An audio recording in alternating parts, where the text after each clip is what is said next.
I'm serious. This one time racism saved my life, man. I was on a plane. I was coming from overseas, and I don't know how this guy got a machine gun on the plane, but he stood up, man. He said, "Everybody, get on the fucking ground! Nobody look at my face!" I started freaking out. Because he was Chinese, I was like, why is he talking like that? He was screaming and crying. I was the only brother on the plane. Well, I thought I was the only brother. I looked over, there was one other black dude. He was from Nigeria. I looked over at him, he was looking right in my face, man. He didn't say 2 words to me, he just looked at me, he was like...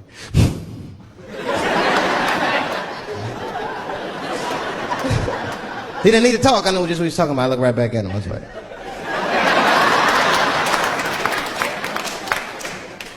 Some white dudes on the front of the plane seen us, they were like, "Oh my God. I think those black guys are gonna try to save us."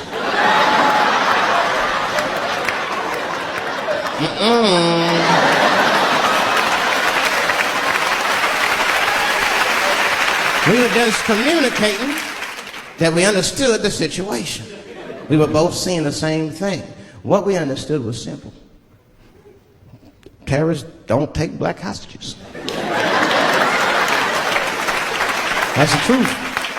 I have yet to see one of us on the news reading the hostage letter and shit. They is treating us good. We all chilling and shit. I'd like to give a shout out to Ray Ray and Big Steve and send some Newport.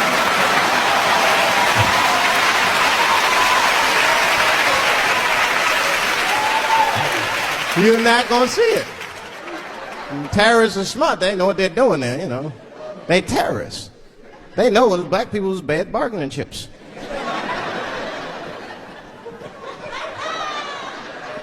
They called the White House. "Hello? We have got 5 black... Hello?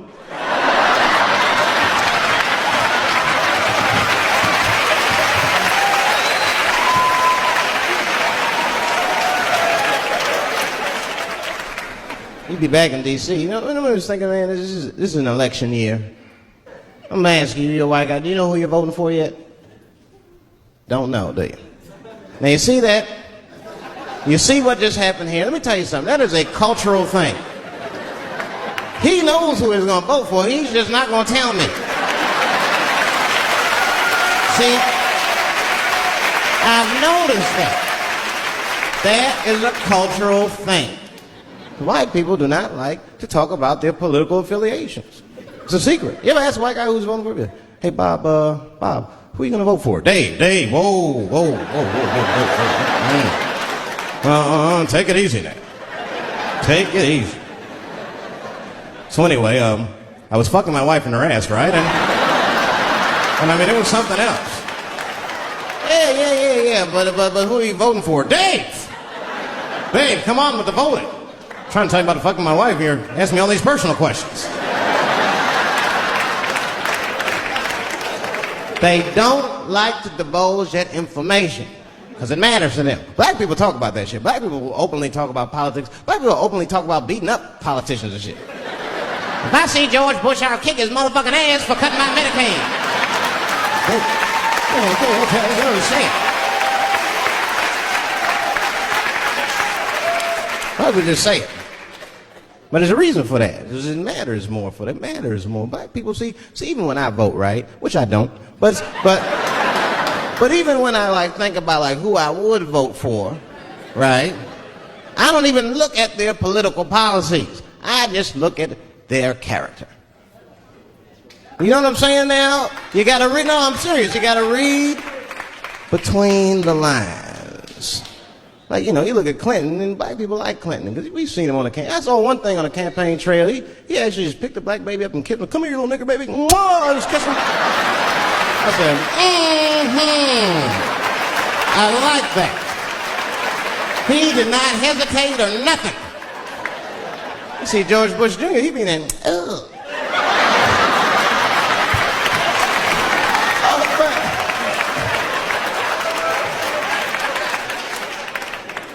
Like, say, I'd never vote for George Bush Jr., but I don't know George Bush Jr.'s politics.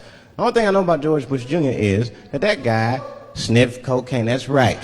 Now, listen, we cannot have that shit in the White House. That might be fine for a mayor, but goddamn it, not in the White House. Not in the White House. You know what I'm saying?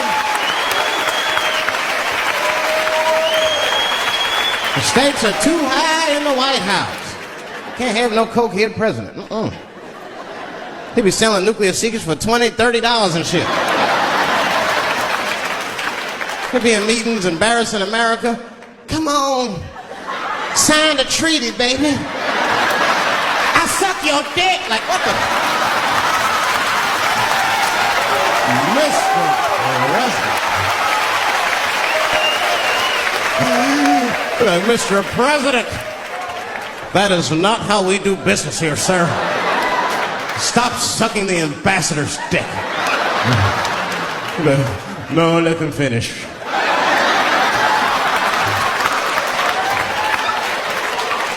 I will sign the treaty. There will be peace in Israel finally. I'd vote for Clinton again if I could. At least it's always better.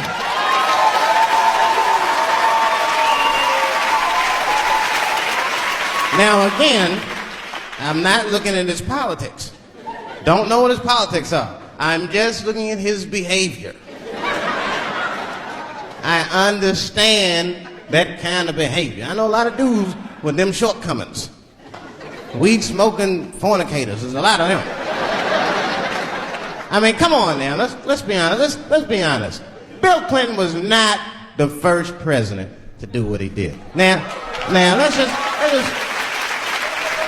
let's think back for a minute. Remember a guy named Kennedy, John F. Kennedy? Remember him? He fucked Marilyn Monroe. Matter of fact, him and his brother Bobby fucked Marilyn Monroe. And history doesn't talk about that much. You know why history doesn't talk about that much? Because those two pages in history are stuck together. They were getting it on.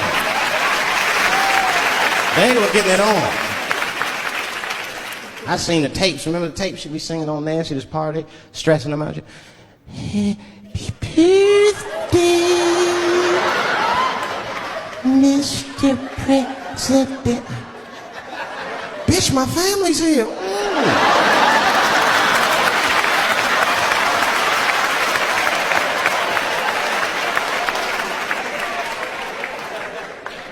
Clinton did the same thing, but he didn't do it like that.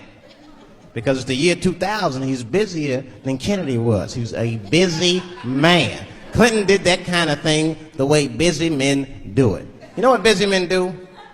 They fuck who's close to them. I can tell that's what Clinton was up to. It looked like he just stuck his head out the office door and shit. Oh, boy. You, come here. I made my penis suck for my 3:30, come on. Oh, boy. He's probably looking at Kennedy's picture and shit. Oh.